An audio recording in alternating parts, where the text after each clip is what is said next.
Hi. As I did my digital curating today, which actually includes cleaning the glass on this print from 1969, I thought about the old days when I was an art student and I would go out to the art supply store and buy every kind of art supply. And today I don't do that.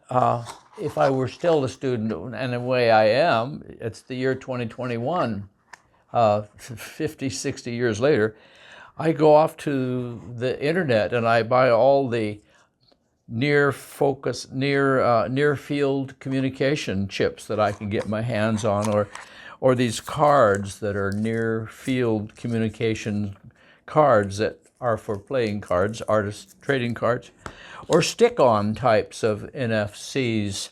And the point is that I have to stick on a near field communication tag on the artworks like this one, which are all going into a trust, which is part of a game I call Emeralda.